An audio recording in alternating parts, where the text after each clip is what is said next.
The city of Boston and the surrounding metropolitan area have long been plagued with problems of prejudice and harassment of racial and ethnic minorities. It was because of this problem of prejudice in our communities that Channel 5 decided to undertake a major public service campaign called A World of Difference. Embraced by Mayor Flynn, Governor Dukakis, and Cardinal Law, this public service campaign has gone a long way towards diffusing attitudes that surround racial, ethnic, and religious prejudice. Cityline producer Karen Holm reports the message of the World of Difference campaign will become a classroom teaching tool as well. Hi, we're New Edition, and we know that a little understanding can make a world of difference. Since its kickoff in January of 1985, WCVB's Prejudice Reduction Campaign, A World of Difference, has made quite an impact on the viewing audience through the production of over 20 primetime specials and at least 70 public service announcements. And therefore, the project that we proposed to Channel 5 almost a year and a half or more ago, called A World of Difference, emphasizes a world of difference. In other words, we cannot move forward in our time if we are to deny that there are differences. This is not a program that comes out of a naive sense of brotherhood. It's not the kind of program that we're going to celebrate once a year in a Human Rights Day as important as those are, or anything else. It's a program that says there are differences, and if we are to ever respect those differences, you have to understand them. And that means differences. In fact, the campaign has been so successful, Channel 5 will continue A World of Difference for another 6 months with the continued partnership of the Anti-Defamation League of B'nai B'rith, the Greater Boston Civil Rights Coalition, and Shawmut Banks. One tangible result of the World of Difference campaign is a study guide, which will be used in classrooms throughout the state. An excerpt appeared in the January 27th Boston Globe. This study guide contains case studies of actual instances of prejudice, and hopefully through classroom discussion, teachers and students alike will learn valuable lessons about the root causes of prejudice. The 200-page study guide was edited over an 18-month period by the Anti-Defamation League and the Brookline-based Teacher Training Center, Facing History and Ourselves. University of Washington's Dr. James Banks was the project consultant. It teaches it through examples and case studies, examples of the kinds of things that happen when we are not accepting others and what some of the alternatives are.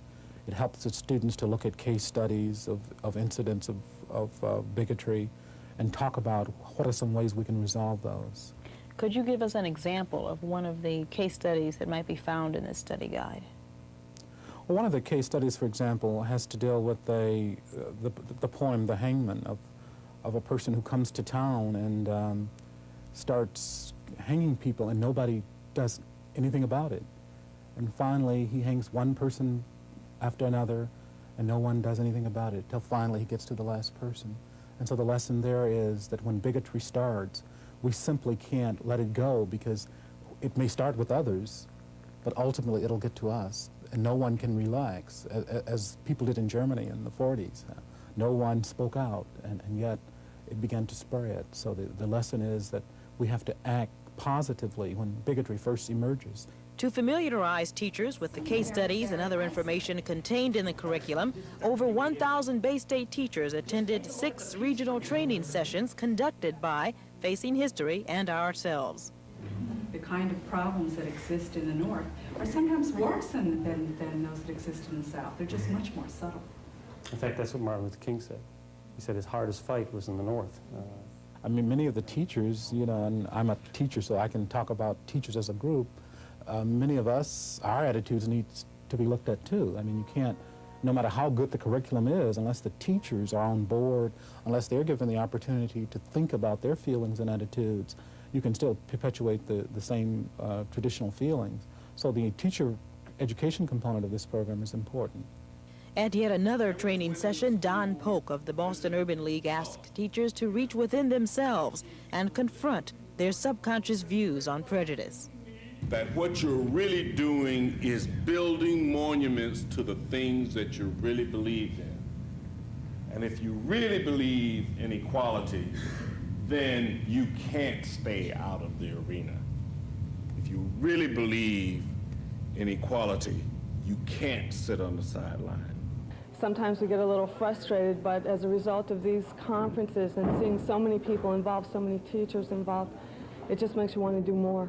everybody's prejudiced, and I think the more you get aware of how you are and start thinking about it, as a teacher you bring that in. I think so much of what we do is how, in the little things of how you deal with the children in your class, and if you become more aware of them and catch yourself, you really do. You're teaching a tremendous amount. I think that the World of Difference campaign is something that will assist teachers. It's showing us a way to tackle a very difficult subject. You know, as you know, we deal with kids all of the time. They're a captive audience that we have, and the best way to deal is when we have their attention during the school day. And we have such a mixture of young people that come into the classroom that it's a prime opportunity for us to begin to discuss these issues. A World of Difference has been so well received that Miami, Detroit, Philadelphia, and Houston have expressed interest in adopting the campaign to help curb racism in those cities. We live in a, not just national, by the way, but an international conservative atmosphere where the whole commitment that we saw in the 60s with Martin Luther King dream and all of that we don't have many people at the international and national level speaking out for these issues. And it's all the more importance of the World of Difference projects, because we had people in Boston who had the vision to bring this kind of effort together. Vice President of Programming at WCVB, Paula Camara, agrees. Well, historically, we have tried to, first of all, identify major community concerns and then muster the entire resources of the station behind those issues.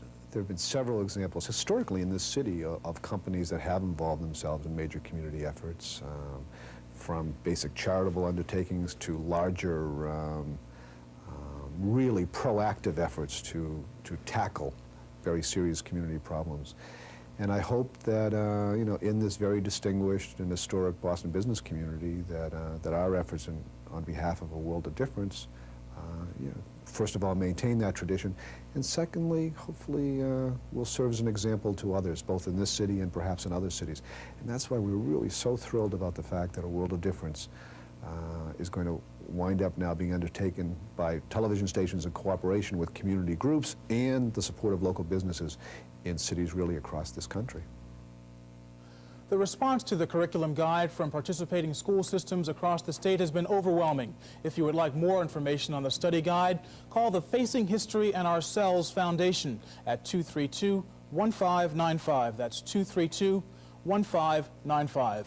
When we return, we'll peek in on a rehearsal and opening night performance of Bob Fosse's new musical, Big Deal. Stay with us.